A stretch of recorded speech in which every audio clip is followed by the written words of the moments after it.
Nos presentamos delante de ti, mi Dios, y te rogamos, Señor, que tu Espíritu Santo esté hablando a nuestra vida. Que la palabra que tú envías para nosotros en esta tarde sea una palabra que esté edificando nuestra mente y nuestro corazón. Una palabra que nos trace el rumbo sobre el cual, Señor, tú deseas que cada uno de nosotros camine día tras día. Bendecimos tu nombre y te pedimos, Señor, que tu palabra sea prosperada en nosotros. Te damos a ti toda la gloria, en el nombre de Jesús. Amén. Amén. Gracias. ¿Puede tomar su lugar, por favor? Amados hermanos, esta tarde tenemos un tema que es muy importante, pero sobre todo es trascendente para el desarrollo de nuestra vida cristiana. Y le he puesto por título, En Cristo soy invencible. Diga conmigo, en Cristo soy invencible. En Cristo soy invencible. Una vez más, en Cristo soy invencible. Ahora como que lo cree, en Cristo soy invencible. Una vez más, en Cristo soy invencible. Aleluya. Déjeme decirle que hoy vivimos en un periodo de la historia de la humanidad en el que, tal y como la Escritura lo anticipó, la maldad se ha ido incrementando en gran manera. Las tinieblas son cada vez más densas y el avance cristiano se vuelve cada vez más difícil. Muchas veces se los he externado y hoy no será la excepción. En esta temporada, en esta época en la que vivimos, ser un cristiano a la manera de Dios es más difícil que hace 20 años. Pero no es justificación para que usted viva de derrota en derrota. Sí es más difícil, pero donde abunda el pecado, sobreabunda la gracia. Así que tenemos una gracia especial de parte de Dios para poder vivir en victoria. En el día a día, cada creyente está expuesto a un sinfín de circunstancias que, de no aprender a enfrentarlas, podría esto afectar su desarrollo cristiano y apartarle del propósito de Dios. ¿Cuántos de ustedes saben que Dios tiene un propósito universal para su iglesia?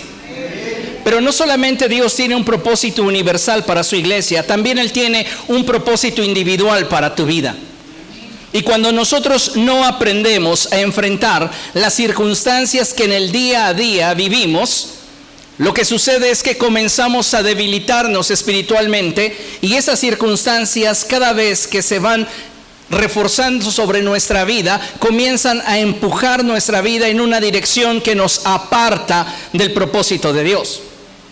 Hoy no es de extrañar que cada vez sean más los creyentes que están experimentando frustración, ansiedad, tristeza, enojo, debido a que muchos de estos se saben y se sienten incapaces para poder avanzar fielmente en su caminar con Cristo.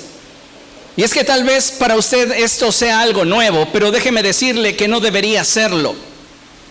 Y es que el errar, el fallar, el pecar, produce en aquellos que anhelan realmente caminar con Cristo frustración, ansiedad, tristeza y muchas veces enojo con nosotros mismos. Ahora bien, muchos de estos están conscientes que podrían ser mejores cristianos. Muchas veces yo se lo he preguntado, ¿usted está consciente de que usted podría ser un mejor cristiano? La gran mayoría de las veces la respuesta es sí. Y en todas las ocasiones diré exactamente lo mismo. Sus palabras son testigo contra nosotros mismos de que no estamos viviendo el evangelio como lo deberíamos de vivir. Porque si somos conscientes de que podríamos hacerlo mejor, entonces la pregunta es, ¿por qué no lo estamos haciendo?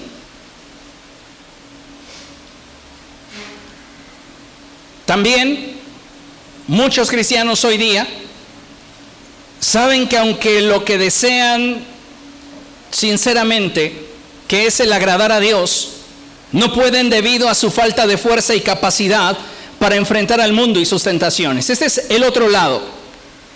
Cristianos que se sienten y se saben débiles, y que aun cuando su deseo es el de agradar a Dios, cuando se presenta la tentación, no tienen la fuerza para resistirla.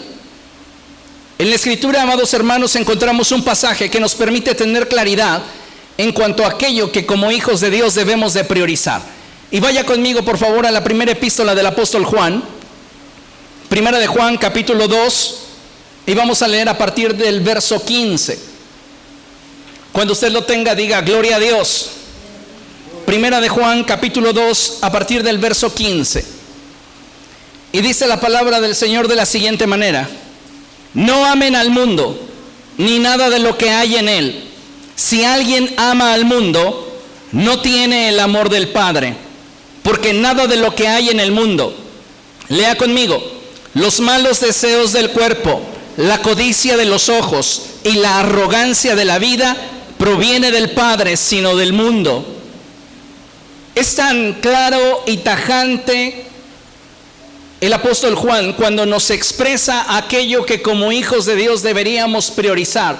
¿Y qué deberíamos priorizar? Nuestra relación con Dios. El buscar agradarle cada día, a cada momento. ¿Por qué? Vea lo que dice el verso 17. Porque el mundo se acaba con sus malos deseos. Lea conmigo. Pero el que hace la voluntad de Dios permanece para siempre. En esta porción de la Escritura el desafío es claro y requiere de nosotros una respuesta de la misma manera contundente. La pregunta obligada es: ¿qué vamos a hacer cuando la tentación se presente delante de nuestra vida?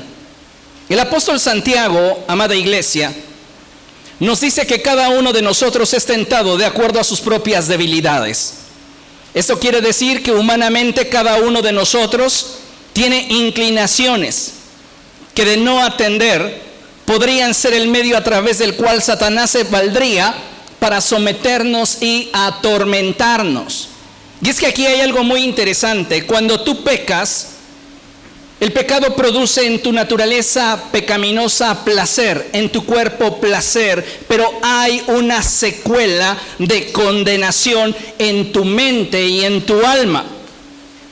Y esa es la forma en la cual Satanás va a comenzar a buscar someterte y atormentarte. Sin embargo, debemos de dar gracias a Dios por los recursos y medios que Dios ha dispuesto para que tengamos un avance victorioso. Dile a la persona que tienes a tu lado: Dios desea que vivas en victoria. Aleluya.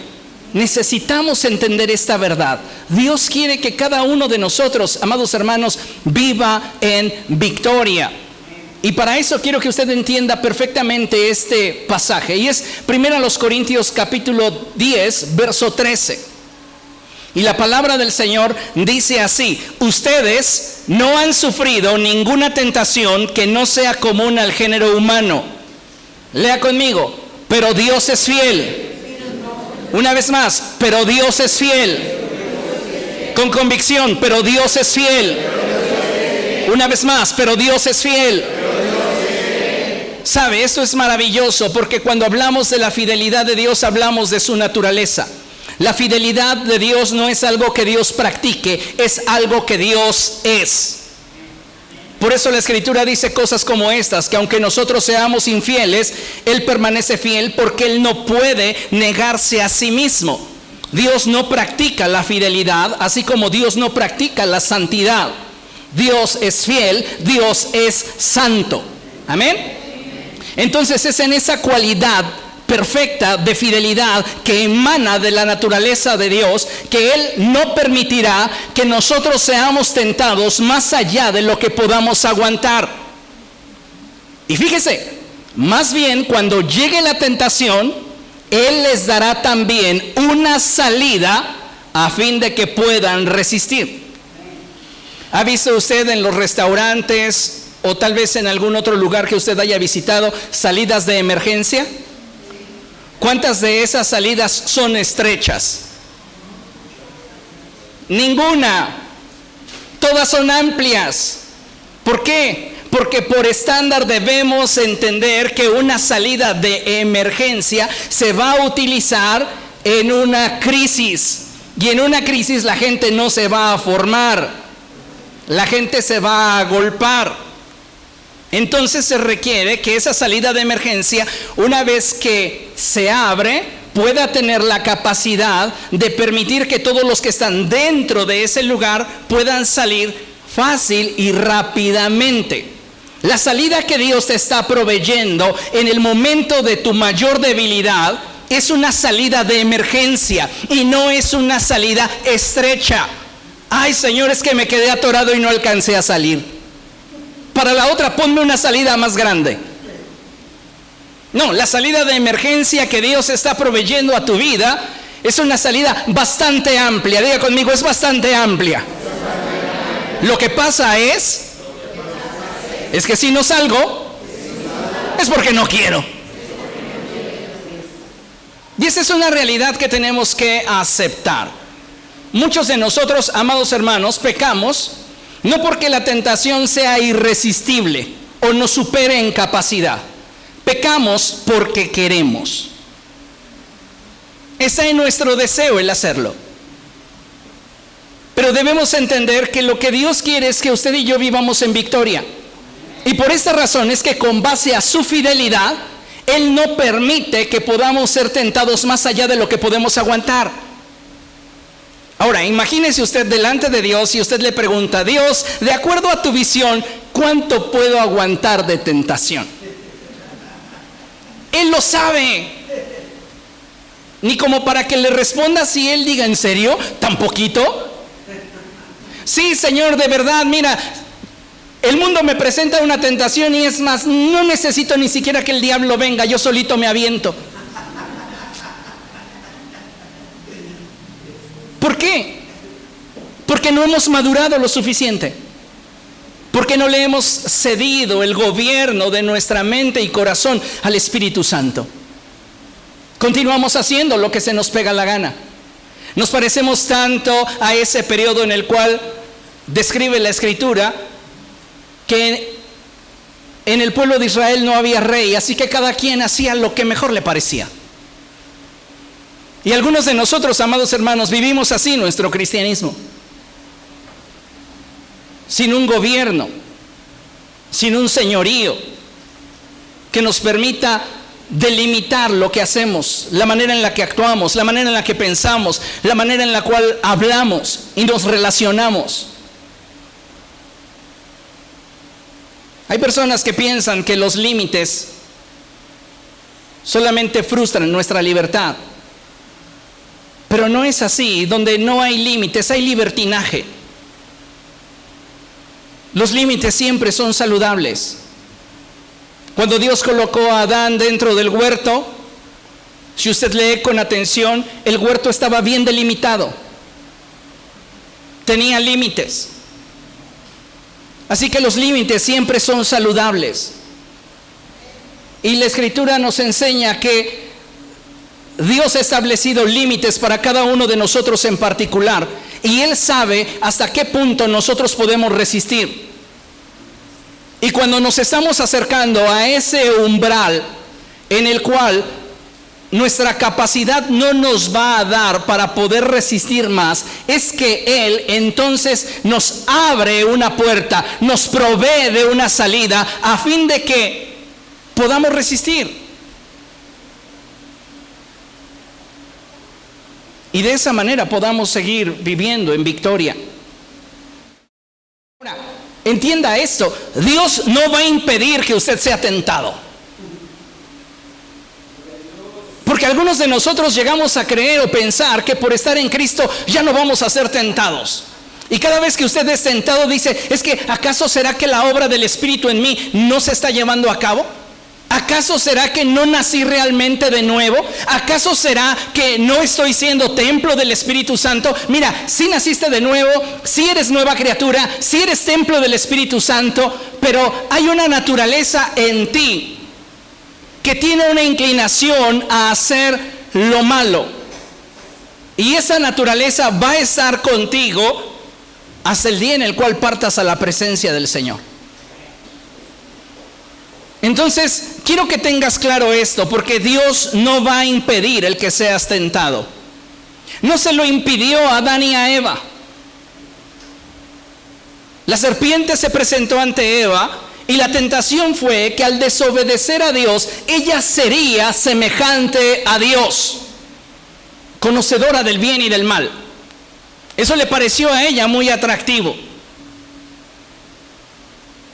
necesitamos darnos cuenta que no importa qué tan cerca estemos de Dios, mientras tengamos una naturaleza humana, esta tendrá una inclinación a hacer lo malo. Y Dios, escuche, no va a impedir el que usted sea tentado. ¿Por qué? Porque la tentación en sí misma prueba nuestra capacidad para autogobernarnos y al mismo tiempo revela nuestro nivel de rendición y dependencia de Dios. Si tú no eres capaz de autogobernarte, vas a tener problemas cada vez que la tentación se presente delante de ti. Y estarás manifestando que en tu vida no hay un nivel serio de rendición y dependencia de Dios. Ahora, para que esto le quede más claro, incluso cuando el Señor Jesucristo les enseñó a sus discípulos la oración que conocemos como el Padre Nuestro, el Señor dijo: y no nos dejes caer en tentación, sino líbranos del maligno. Él jamás externó y dijo: y no permitas que se presente delante de mí esa tentación que sabes que no puedo soportar. Él dijo: no me dejes caer en ella. ¿Por qué? Porque la tentación se va a presentar y es un medio que Satanás va a utilizar. ¿Para qué? Para someterte y esclavizar tu vida. Pero fiel es Dios, y Él no va a permitir que tú seas tentado más allá de lo que puedes aguantar. Entonces, amados hermanos, necesitamos darnos cuenta que Dios desea que vivamos en victoria. En este sentido, debemos entender que en el corazón de Dios existe el deseo de que cada uno de nosotros pueda terminar la carrera y mantenerse en la fe. Sin embargo, para que esto acontezca, debemos pelear la buena batalla. Y eso es algo que cotidianamente vamos a tener que enfrentar. Todos los días enfrentaremos a la tentación, todos los días enfrentaremos situaciones que de alguna manera pudieran provocar en nuestra vida un tropiezo, una herida o un retroceso en nuestro caminar con el Señor. Y es ahí donde debemos de mantenernos alerta y buscar que el gobierno de Dios se manifieste plenamente en nuestra vida. No es que ya no lo desee, no es que no lo quiera, es que estoy tomando una decisión que me va a permitir mantenerme en victoria. El problema es que cuando no lo hacemos, miren, nos parecemos a este personaje.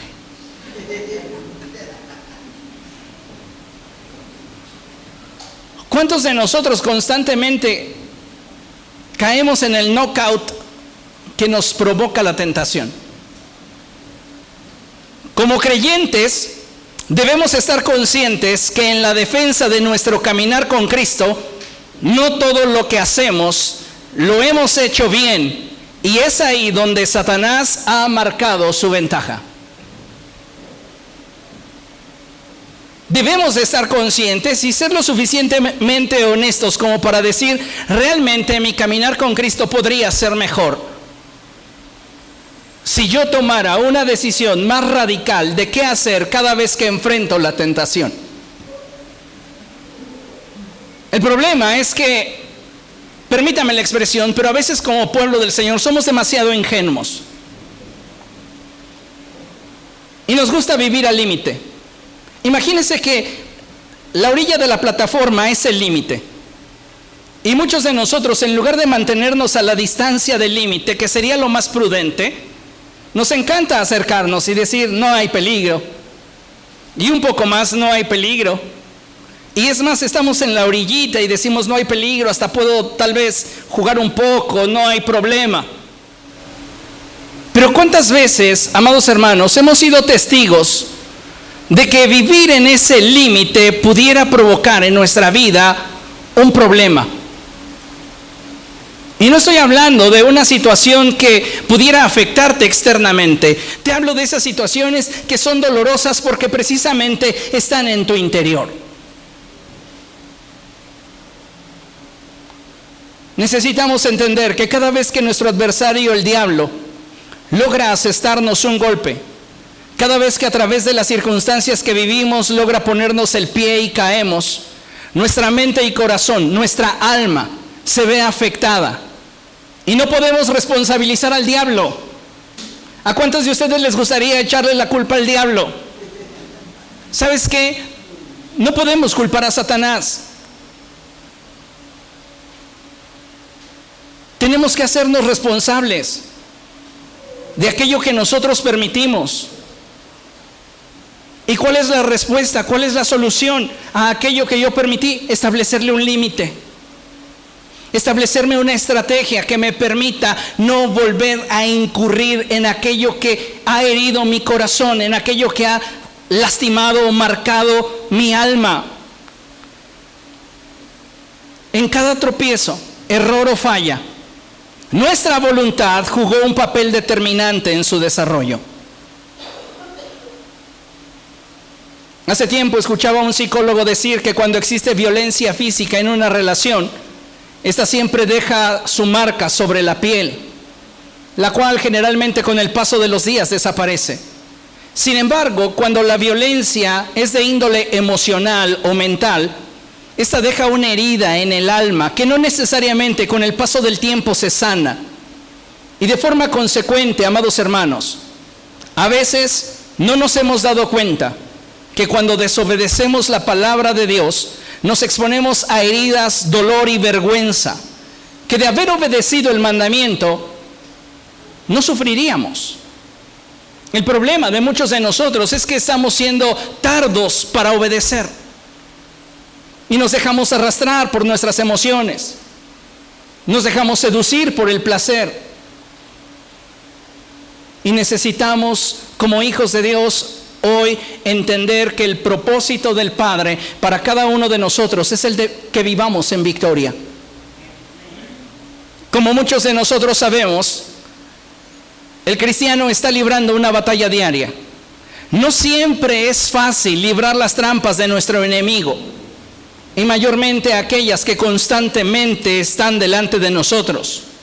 Pero si aprendemos a confiar y depender de Dios, lo vamos a poder hacer y saldremos bien librados. Dile a la persona que tienes a tu lado, si tú confías en el Señor, vas a salir bien librado.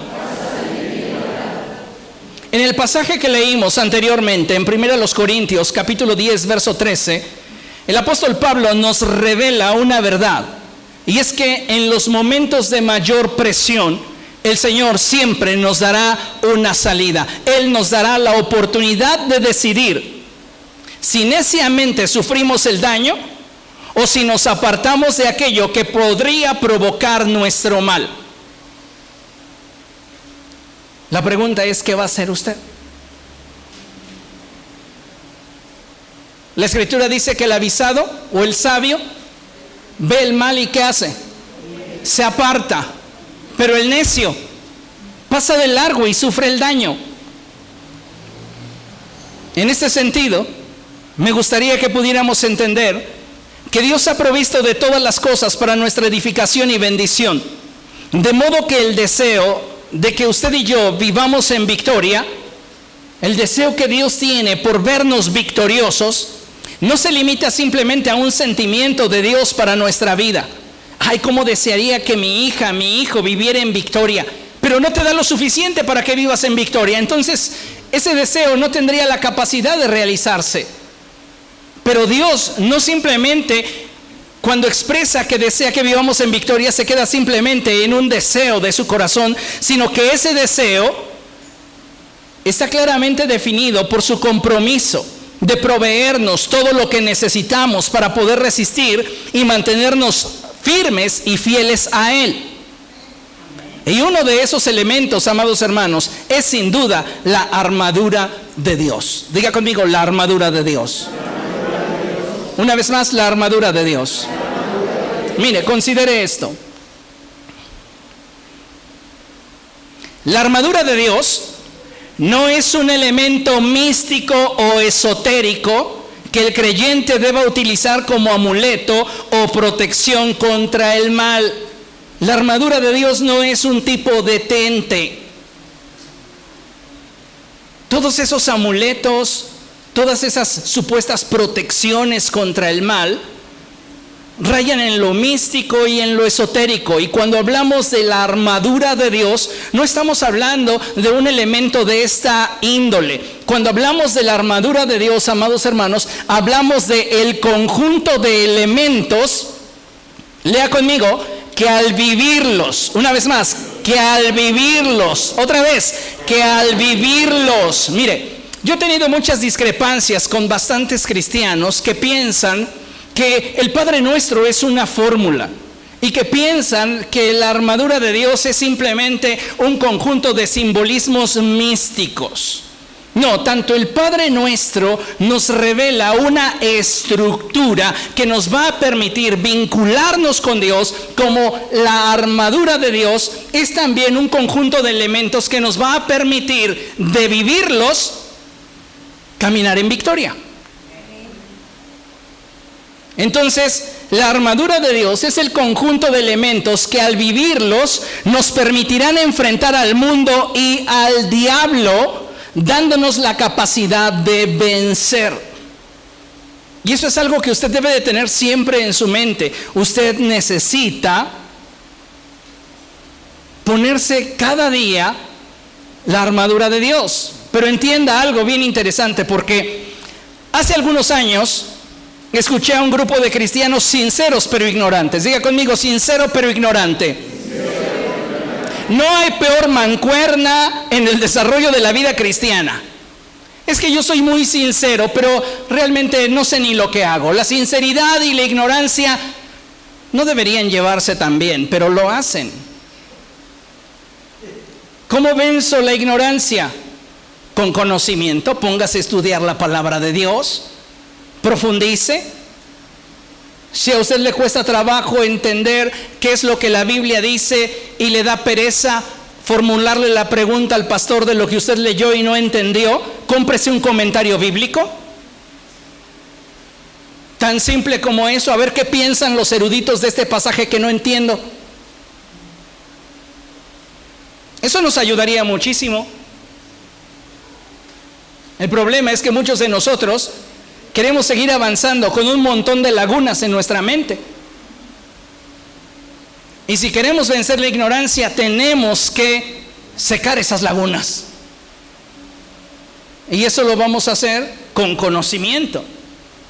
Entonces les comentaba que hace muchos años escuché a un grupo de cristianos, sinceros pero ignorantes, hablar sobre la forma en la cual ellos creían que debían de ponerse la armadura de Dios.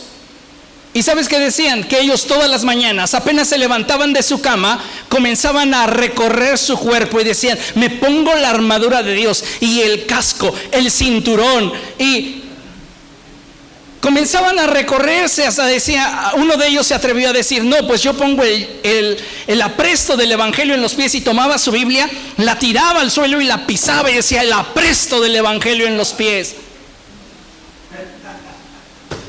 Si usted hace eso, no lo haga. Eso no sirve. Recuerde que el mayor enemigo de la ignorancia es el conocimiento. Y nos reunimos aquí para aprender. Entonces, al analizar el significado y trasfondo de la armadura de Dios, debemos observar que el ponernos la armadura de Dios va más allá de un simple ritual. Cada pieza, amado hermano, nos habla de forma simbólica de una decisión y una actitud que debemos procurar mantener en nuestra vida diaria a fin de poder resistir. No es el que usted diga: ay, me voy a poner la coraza. ¿Qué significa esto? ¿Qué representa en mi vida? Cuando lo entiende y usted se lo apropia, entonces usted está capacitado para resistir. Ahora, acompáñenme a ver qué es lo que nos enseña la Escritura allí en Efesios capítulo 6, porque es muy interesante lo que el apóstol Pablo desea compartirnos.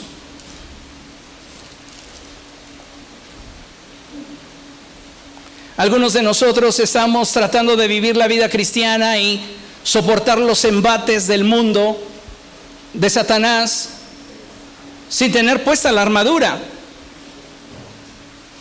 ¿Y qué sucede? Pues que andamos todos heridos.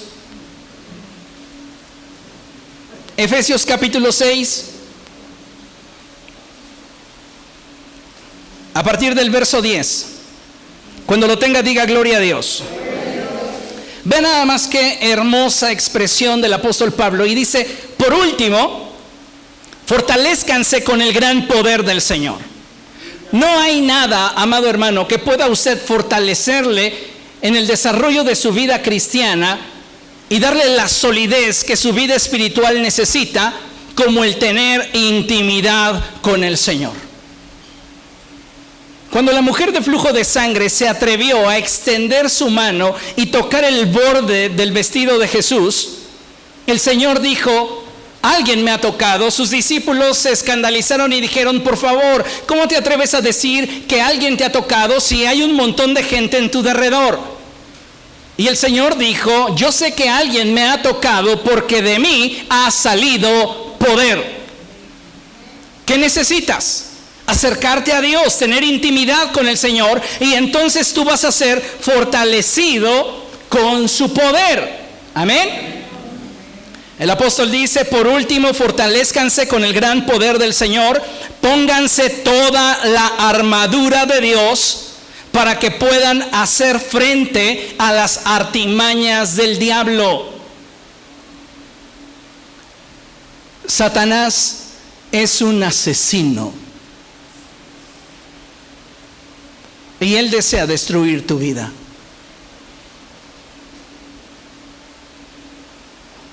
Tú piensas que si no te metes con él, él no se va a meter contigo, y lo único que estás haciendo es un pacto. Esa es la realidad de muchos cristianos. Dicen, yo no me meto con el diablo y que él no se meta conmigo, y así vivo mi cristianismo. Pues déjame decirte que no estás viviendo el cristianismo. Dice la palabra del Señor, pónganse toda la armadura de Dios para que puedan hacer frente a las artimañas del diablo. Leemos el 12 juntos.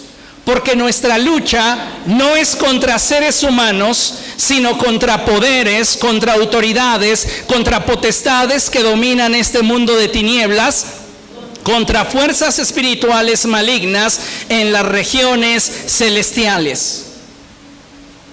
El problema no es tu vecino. El problema no es esa persona dentro de la congregación que no termina de agradarte. El problema no es esa persona a la cual llevas meses sin hablarle y eso que vive frente a ti. Ese no es el problema. El problema, amados hermanos, tiene que ver con una esfera que va más allá de lo que nosotros humanamente alcanzamos a percibir. Hay una estrategia de Satanás con la cual él va a buscar seducirte y esclavizarte. Y si tú no te pones toda la armadura de Dios, tú estás siendo vulnerable ante sus ataques. Y por esa razón es que muchas veces nos resistimos, porque no nos estamos poniendo toda la armadura de Dios para poder hacer frente a las artimañas del diablo. Verso 13. Por lo tanto, pónganse toda la armadura de Dios para que cuando llegue el día malo puedan resistir hasta el fin con firmeza. ¿Qué dice y qué nos enseña el predicador? Eclesiastés dice, acuérdate de tu Creador en los días de tu juventud, antes de que lleguen los días malos. Diga conmigo, los días malos tocarán a mi puerta. Pero si yo estoy tomado de la mano de Dios, podré resistir. En los tiempos de bonanza, en los tiempos de paz, en los tiempos de gozo y alegría, es donde debemos de seguir fortaleciéndonos en el poder del Señor. Porque va a llegar un momento en el cual tengamos que enfrentar pruebas y dificultades, y es ahí donde se va a requerir que cada uno de nosotros se mantenga firme hasta el fin. Verso 14, dice la Escritura: manténganse firmes, ceñidos con el cinturón de la verdad, protegidos por la coraza de justicia y calzados con la disposición de proclamar el evangelio de la paz. Además de todo esto, tomen el escudo de la fe, con el cual pueden apagar todas las flechas encendidas del maligno. Tomen el casco de la salvación y la espada del Espíritu, que es la palabra de Dios. Oren en el Espíritu en todo momento. Es muy interesante lo que el apóstol Pablo nos está compartiendo. Si usted se pone toda la armadura de Dios, usted tendrá la capacidad de poder resistir todos los embates del mundo sobre de su vida. Y usted podrá vivir en victoria. Y si usted vive en victoria, usted es invencible.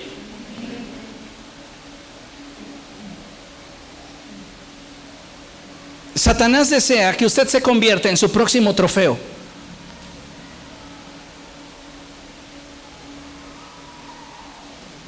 Pero si usted se afirma en el Señor, usted puede escapar del lazo del cazador.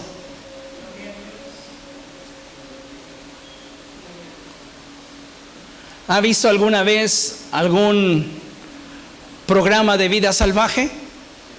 Y como de repente el leopardo o las leonas están al acecho del antílope, de la cebra, y llega un momento en el cual parece ser que está distraído aquel animalito y sale de su escondite, y aquel dice, recordé unas palabras de un tío que decía: patitas, ¿para qué las quiero? Y sale corriendo a todo lo que da el antílope y también el leopardo o la leona. Y aquel va a hacer todo su esfuerzo para poder alcanzarle y someterle. Y hay ocasiones en las que, de acuerdo a la condición del animal, lo alcanza. Y ocasiones en las cuales se le escapa. Si lo alcanza, ese animal que cazó se convierte en su trofeo. Si se le escapa, en su vergüenza. Y yo te pregunto, ¿qué podría decir Satanás de ti? ¿Eres su trofeo o eres su vergüenza?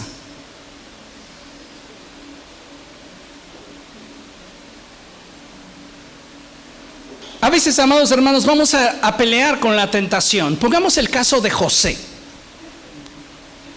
José se siente seguro porque sabe que Dios está con él. Pero José está enfrentando todos los días una tentación, y esa tentación es la esposa de Potifar.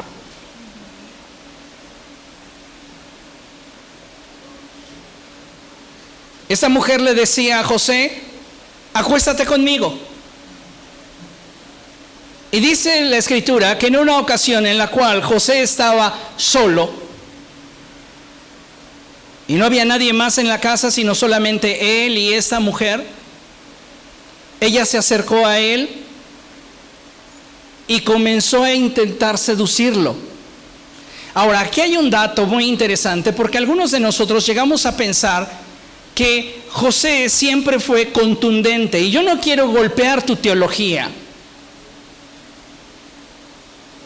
pero si la Biblia me dice que ella se quedó con su capa,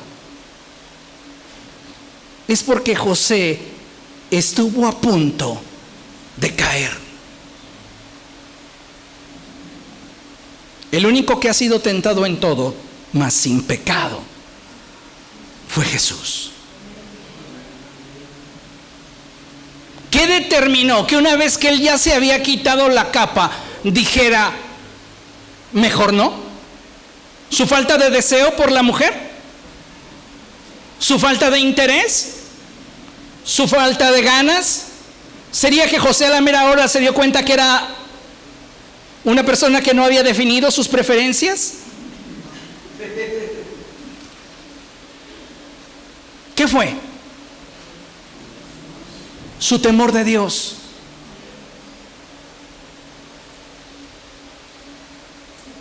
O dejas que te alcance la leona, el leopardo, y te haga pedazos, o te escapas, aunque sea con 2 o 3 rasguños.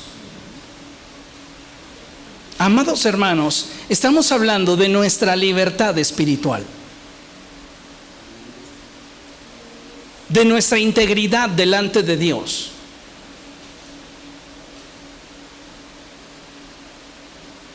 No estamos tomando decisiones con base en lo que la gente pudiera llegar a conocer. Ay, no, es que me da mucho miedo eso que la Biblia dice, que no hay nada oculto que no haya de manifestarse. Estamos interpretando mal un texto, porque muchos de nosotros lo relacionamos con un escándalo público. Y mira, hay cosas que jamás nadie va a conocer, pero que tú sabes, y que es suficiente como para que te duelan en lo más profundo de tu corazón.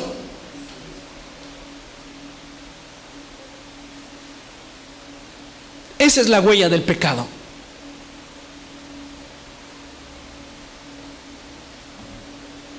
Y a veces no nos estamos dando cuenta de esa gravedad. Por esta razón es que necesitamos ponernos la armadura de Dios. Ahora, una vez que hemos leído cuáles son los elementos de la armadura, déjeme decirle que la armadura de Dios está dividida principalmente en 2 categorías. Y esta tiene que ver con los elementos que son tanto ofensivos como defensivos. Diga conmigo, ofensivos y defensivos. Una vez más, ofensivos y defensivos. Ahora, la pregunta es, ¿usted sabe usarlos?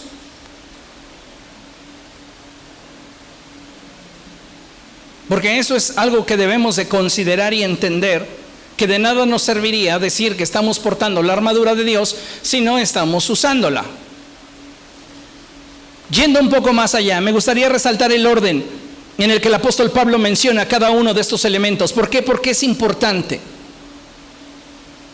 Y él comienza diciendo que lo primero que debemos de ponernos en nuestra vida diaria es el cinturón de la verdad. Diga conmigo, el cinturón de la verdad. ¿Cuántos de ustedes en algún momento de su vida intentaron cargar algo muy pesado? ¿Y cuántos recibieron el consejo de fájate? ¿Por qué?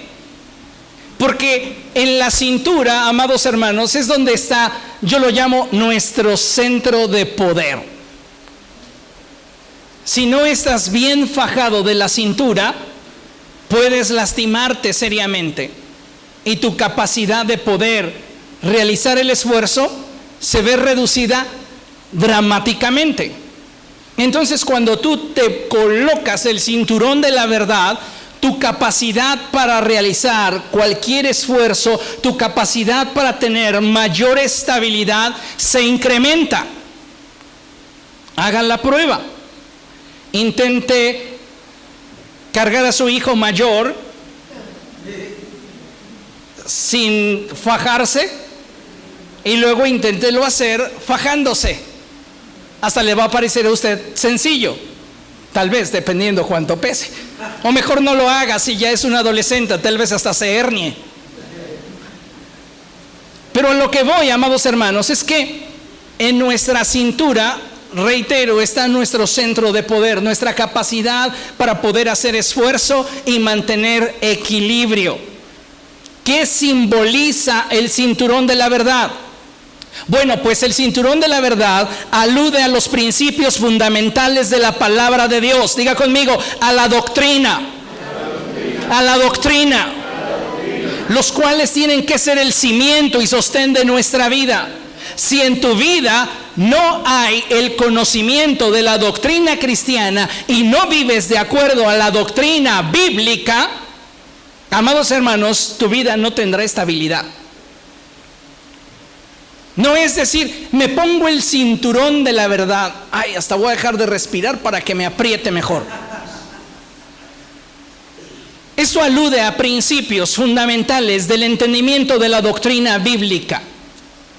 Si tú vives de acuerdo a la doctrina bíblica, y conoces dicha doctrina, tú puedes cada día mantenerte estable y firme ante las acechanzas del diablo, porque hay una verdad que te está sosteniendo.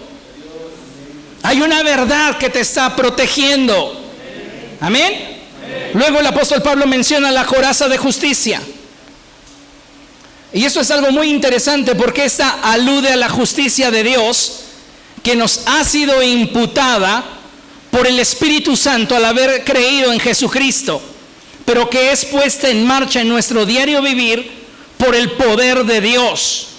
¿Qué significa eso? Esta coraza de justicia no es otra cosa sino la justicia de Cristo en mí, la cual tiene dos vertientes. La primera, justificarme delante de Dios. El apóstol Pablo dice en Romanos capítulo 8 verso 1: ¿quién acusará a los escogidos de Dios? Porque no hay ninguna condenación para aquellos que están en Cristo Jesús. No hay ningún tipo de condenación para ti. ¿Por qué? Porque al haber creído en Jesús, Él te ha hecho justo delante de los ojos de Dios. Ahora, esa es la parte inicial de la justicia. La justicia se manifiesta en nuestro diario vivir, en esa puesta en marcha. Entonces, el ponerse la coraza de justicia no es otra cosa sino el reconocer que he sido perdonado, que soy justo delante de Dios y que voy a vivir de acuerdo a ese nuevo nivel de vida que he obtenido de Cristo Jesús.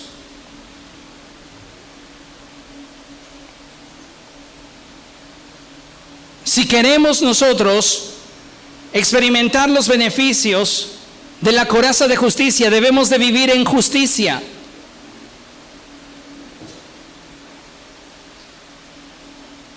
¿Cómo queremos vivir en victoria si estamos practicando la injusticia? Lógico, ¿no?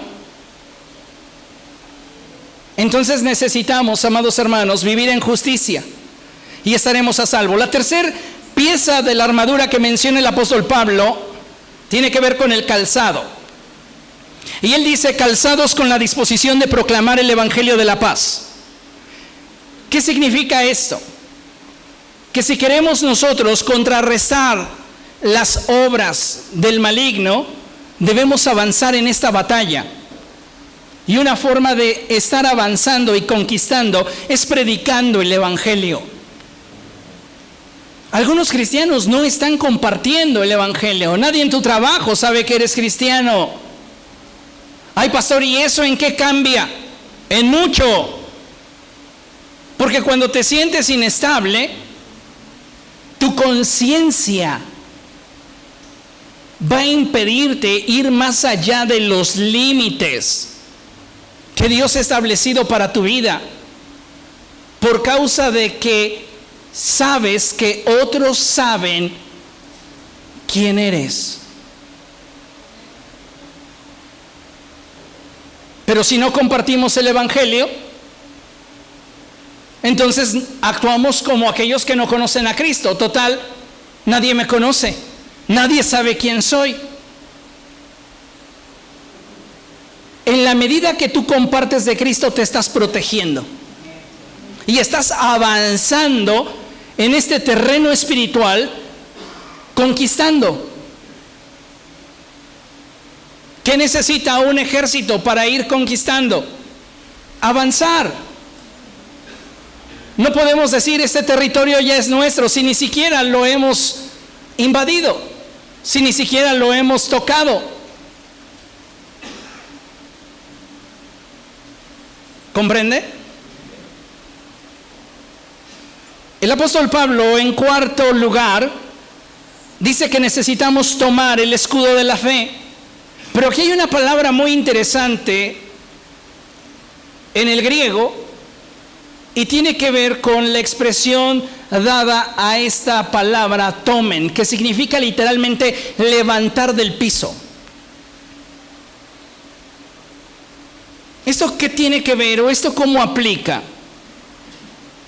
Tomen el escudo de la fe, es decir, Debes de tener la iniciativa para levantar y establecer con firmeza las verdades doctrinales del Evangelio, con las cuales puedas refutar los ataques de tu adversario, el diablo. Tenemos el ejemplo de nuestro Señor Jesucristo. Satanás se acercó a él y le dijo: si eres el Hijo de Dios, convierte esa piedra en pan. Jesús levantó el escudo de la fe y proclamó las verdades espirituales que apagarían los dardos de fuego que el enemigo estaba lanzándole. Y él le dijo: también escrito está, no solo de pan vivirá el hombre, sino de toda palabra que sale de la boca de Dios. Después Satanás le dijo: todos esos reinos te daré si tú postrado me adoras. Otro dardo de fuego lanzado a Jesús, y él levanta nuevamente el escudo de la fe y le dice: escrito está, adora al Señor tu Dios y sírvele solamente a Él. Luego lo lleva a la parte más alta del templo y le dice: mira, aviéntate, porque escrito está que a sus ángeles mandará cerca de ti para que tu pie no tropiece en piedra alguna. Entonces Jesús vuelve a levantar el escudo de la fe y le dice: también escrito está, no pondrás a prueba al Señor tu Dios. Cuando Satanás viene y comienza a argumentarte, es tiempo de levantar el escudo de la fe. La quinta pieza es el casco de la salvación. La Reina Valera traduce como yelmo, pero es un casco. Y, amados hermanos, cuando hablamos del casco de la salvación, todo esto apunta a tener la mente de Cristo. No es decir, me pongo el casco de la salvación y ya. No, eso es esotérico, eso es místico. Eso no sirve. ¿Qué debe de hacer usted? Llenarse de la palabra de Dios. Permitir que la palabra de Dios llene su mente, transforme su manera de pensar. Y entonces usted estará capacitado para resistir los ataques del diablo en su mente. Llénese de la palabra de Dios. Medite en ella. Memorice la palabra de Dios. Porque solamente de esa manera usted podrá tener la mente de Cristo. Vea lo que dice el apóstol Pablo en 2 Corintios, capítulo 10, verso 5. 2 Corintios, capítulo 10, verso 5. ¿Lo tiene? Bien, dice la Escritura así: destruimos argumentos y toda altivez que se levanta contra el conocimiento de Dios, y llevamos cautivo todo pensamiento para que se someta a Cristo. Eso es tener puesto el casco de la salvación. Me sé un hijo de Dios, y al saberme hijo de Dios, mi identidad me impulsa a vivir de acuerdo al estándar de vida que Cristo ha revelado a mi vida a través de su palabra. Ay, pastor, es más fácil mejor decir en la mañana: me pongo el casco. No sirve de nada. Si a usted se le están yendo detalles, vuelva a ver la conferencia. Haga anotaciones.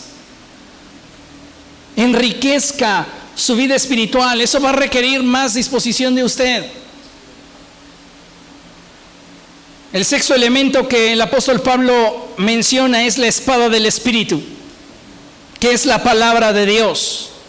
Y esto, amados hermanos, es maravilloso porque refiere al hecho de conocer la palabra de Dios y aprender a utilizarla y exponer las verdades del Evangelio que nos van a permitir vencer. Usted necesita aprender a emplear cada una de estas herramientas, cada uno de estos elementos que contiene la armadura de Dios, porque la finalidad es que usted pueda mantenerse firme hasta el final. Hay algunas recomendaciones extras que el apóstol Pablo suelta y él dice: oren en el Espíritu, manténganse alerta, no dejen de orar los unos por los otros. Oren constantemente a Dios, no sean ingenuos y esfuércense por el vínculo de la unidad. A veces cometemos el error de orar solo por quienes nos hacen bien. ¿Qué demás hacemos? Ora por la persona que más mal te ha hecho. Deja que Dios sea el que gobierne en tu vida. Y entonces podrás caminar en victoria. Mire, considere lo siguiente. Hay veces en las que nuestro mayor problema radica en carecer de una estrategia que nos permita vencer y conquistar. El apóstol Pablo dice: yo no peleo como quien no tiene una meta. En otras palabras, él dice: si tú me muestras un objetivo, yo me voy a generar una estrategia para llegar a él. Y muchos de nosotros no tenemos una estrategia para mantenernos firmes en la fe. No tenemos una estrategia para enfrentar las tentaciones, porque cada uno de nosotros sabe qué es lo que te puede tentar y qué es lo que definitivamente no te tienta. El punto aquí es que si sabiéndolo, estás generándote una estrategia para mantenerte a salvo o no.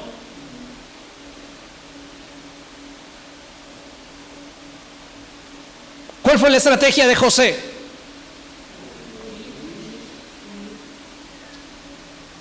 Huyó.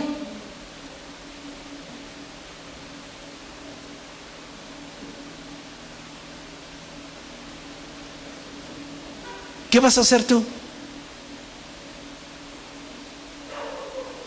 No, yo me voy a quedar en la fiesta del departamento de trabajo, pues ¿qué van a pensar? Y sabes que te tienta la música, sabes que te tienta el ambiente, el ponchis.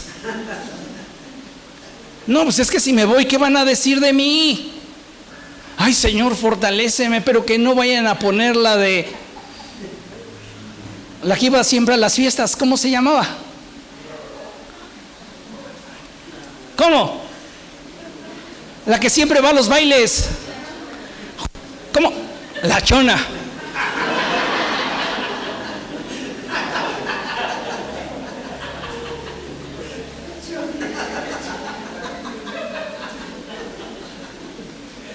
Porque si me ponen esa, Dios, ya perdí. ¿Se da cuenta cómo nos vamos acercando? Conscientemente, creyendo que no pasa nada. Y el pastor no va a saber al siguiente día que tú te estuviste embriagando, que te convertiste en el alma de la fiesta. Nadie lo va a subir a las redes sociales. ¿Sabes dónde va a estar la herida? En tu mente y en tu corazón. Y de acuerdo al nivel de pacto que tengas con Dios será la profundidad del dolor.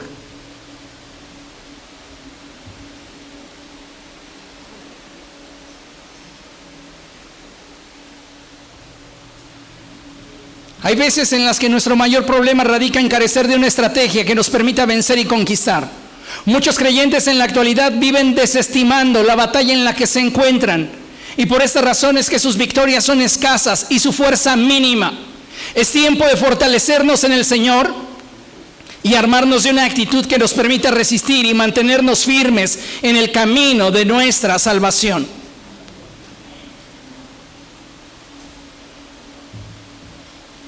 Nadie va a venir a pelear por ti.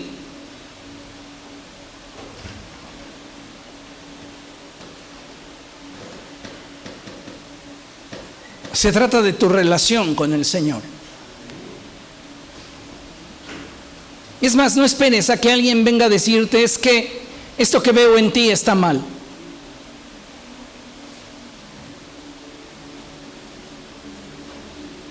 eres tu propio juez.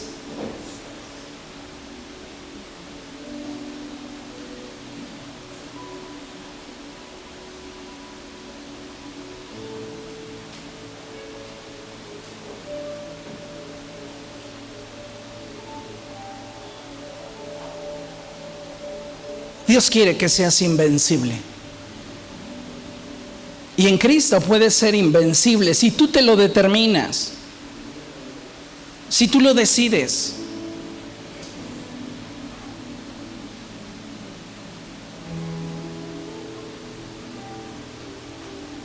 El Señor Jesús lo expresó de esta manera.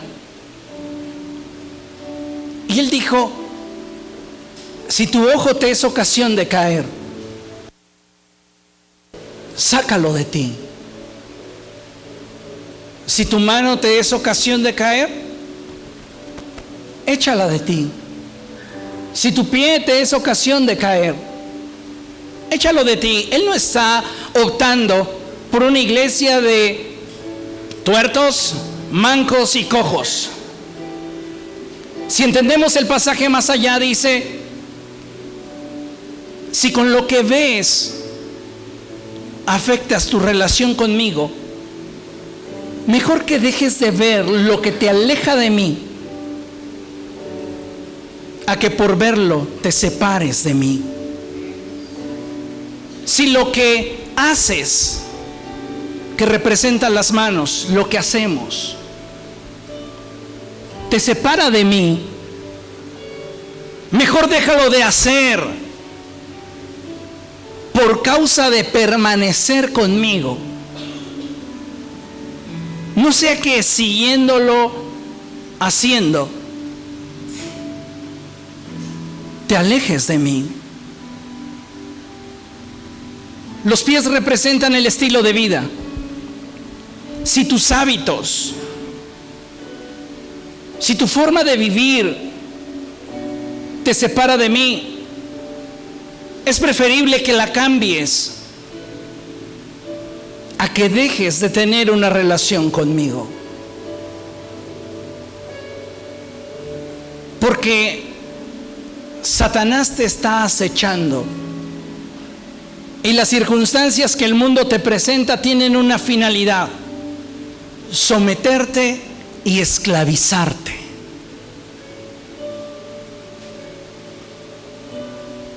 Muchas personas que hoy día son adictas a la pornografía, adictas al alcohol, adictas a cualquier cosa, no comenzaron siendo adictos. Fueron cediendo. Y el pecado fue consumiendo su voluntad. Y hoy día a muchos cristianos les cuesta mucho trabajo decirle no a aquello que los tienta. Pero fiel es Dios, quien no permitirá que seas tentado más allá de lo que puedes soportar. Y cuando llegue el momento, Él te abrirá una puerta, Él te dará una salida, a fin de que puedas escapar. Y una de esas salidas es el que tú portes la armadura de Dios. Él te quiere invencible, inconquistable. Pero eso, amados hermanos, es algo que cada uno de nosotros habrá de decidir. Concluimos con este pasaje que es Josué capítulo 1, versos 5 y 6. Y dice la palabra de nuestro Dios así: nadie te podrá hacer frente en todos los días de tu vida. Esa promesa es de Dios para ti. Como estuve con Moisés, estaré contigo. No te dejaré ni te desampararé. Pero debes esforzarte y ser valiente. Debes esforzarte y ser valiente. El caminar con Jesús, amados hermanos, no es para cobardes. Es para gente que está dispuesta a vivir en un estándar más alto. Y ese estándar es el estándar de la cruz. Y hoy el Espíritu Santo te invita a que te muevas en un estándar más alto, el estándar de la cruz. Y si usted quiere moverse en ese estándar, solo quien quiere moverse en ese estándar, póngase de pie, por favor. Cierre sus ojos. Nadie se ponga de pie por presiones. Porque si usted se pone de pie, usted estará haciendo un compromiso con Dios.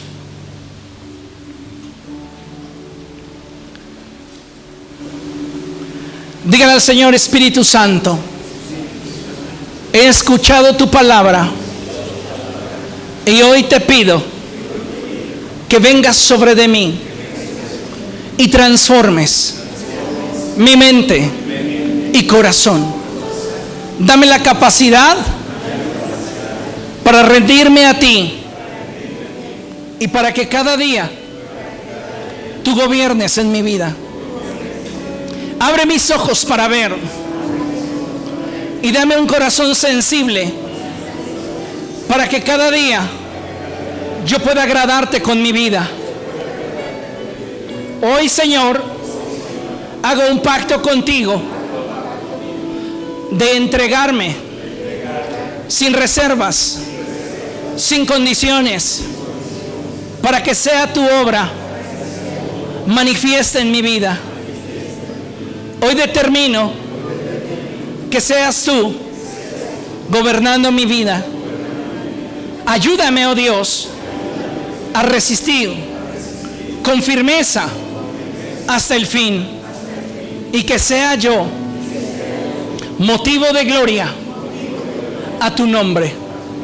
Te doy gracias porque en mi debilidad tú eres fuerte. En mi fracaso tú eres victoria. Espíritu Santo, sé tú en mí. Obra en mi vida. Me rindo a ti. Te entrego mi vida. Gobierna. Amén. Aleluya. Dios es bueno. Amén. Gloria a Dios. Aleluya. Aleluya. Gloria a Cristo.